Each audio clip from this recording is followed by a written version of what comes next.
राष्ट्रपति शासन, घबराई आतिशी का बड़ा ऐलान। दिल्ली के लिए मोदी करेंगे बड़ा काम। केंद्र सरकार दिल्ली में राष्ट्रपति शासन लगाने की तैयारी कर रही है।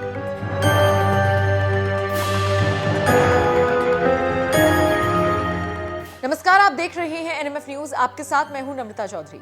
दिल्ली के मुख्यमंत्री अरविंद केजरीवाल कथित शराब घोटाले में इस कदर फंसे हुए हैं कि उनके बाहर आने की कोई उम्मीद नहीं दिख रही।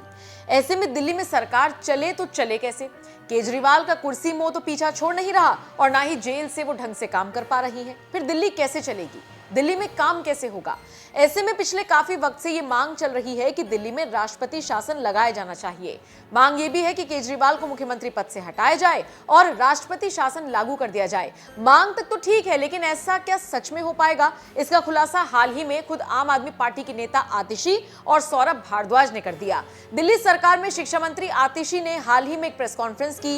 इस पीसी में उन्होंने बीजेपी पर एक और नया आरोप मढ़ दिया। आतिशी ने कहा कि केजरीवाल के खिलाफ बहुत बड़ा राजनीतिक षड्यंत्र प्लान किया जा रहा है और जल्द ही दिल्ली में राष्ट्रपति शासन लगाए जाने की साजिश हो रही है। आतिशी ने इस प्रेस कॉन्फ्रेंस में उपराज्यपाल द्वारा गृह मंत्रालय को जो चिट्ठी लिखी गई उस पर भी आपत्ति जताई। सुनिए आतिशी ने क्या कुछ कहा। कि कोर्ट का भी जो रास्ता होगा, जैसे जरूरत पड़ेगी हम उस रास्ते जरूर जाएंगे, लेकिन जैसा आपने कहा यह बिल्कुल साफ है कि दिल्ली में राष्ट्रपति शासन नहीं लगाया जा सकता। 17 फरवरी को फ्लोर टेस्ट हुआ है। अरविंद केजरीवाल मुख्यमंत्री के तौर पे एक ओवरवेलमिंग कॉन्फिडेंस अपने हाउस का एंजॉय करते हैं और ये सारा षड्यंत्र दिल्ली की चुनी हुई सरकार के काम रोकने के लिए है। अरविंद केजरीवाल जी ने जो दिल्ली की महिलाओं को 1000 रुपए महीने देने का वादा किया है, उस वादे को रोकने के लिए है। दिल्ली में फ्री बिजली रोकने के लिए है, महिलाओं के लिए फ्री बस यात्रा रोकने के लिए है, फ्री तीर्थ यात्रा रोकने के लिए है। ये पूरा राजनीतिक षड्यंत्र, अरविंद केजरीवाल जी की गिरफ्तारी दिल्ली की चुनी हुई सरकार को गिराने की एक साजिश है। सिर्फ आतिशी ही नहीं, आम आदमी पार्टी के नेता सौरभ भारद्वाज ने भी दिल्ली में राष्ट्रपति शासन लगाए जाने का दावा किया है। बीजेपी पर कड़ा प्रहार करते हुए सौरभ भारद्वाज ने क्या कुछ कहा, जरा सुन लीजिए। और बार बार ये बात पूरी दिल्ली के अंदर भारतीय जनता पार्टी के लोग कह रहे हैं, अखबारों के अंदर लगातार ये बात छप रही है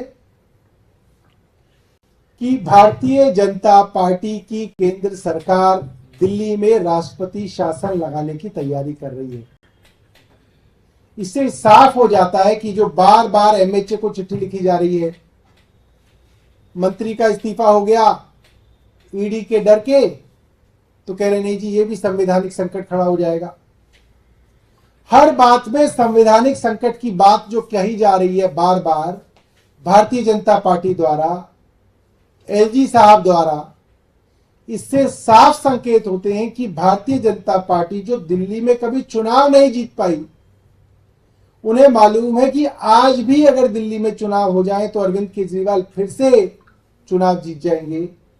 इसीलिए एक षड्यंत्र के तहत दिल्ली में राष्ट्रपति शासन लगाने की तैयारी भारतीय जनता पार्टी की केंद्र सरकार कर रही है। ये गलती इन्होंने 2013 में भी की थी। 13 से 14 तक जब हमारी कुछ दिनों की सरकार चली तो पूरे 2014 इन्होंने राष्ट्रपति शासन लगा के रखा और कोर्ट में जाके हमने सुप्रीम कोर्ट हम जब गए तो फरवरी 2015 में दिल्ली के अंदर चुनाव हुए और फरवरी 2015 में दिल्ली के चुनाव में दिल्ली की जनता ने भारतीय जनता पार्टी के राष्ट्रपति शासन से दुखी होके, त्रस्त होके दिल्ली की जनता ने आम आदमी पार्टी को 70 में से 67 सीटें दी। केजरीवाल के दोनों सिपाही ना जाने क्यों बार बार राष्ट्रपति शासन का दावा कर रही हैं, जबकि अभी ऐसे कोई हालात बनते दिख नहीं रहे हैं। लेकिन हाँ, ये बड़ा सवाल जरूर खड़ा है कि आखिर दिल्ली में काम हो तो हो कैसे। बहरहाल आप इस खबर को किस तरह से देखते हैं, कमेंट करके जरूर बताएं।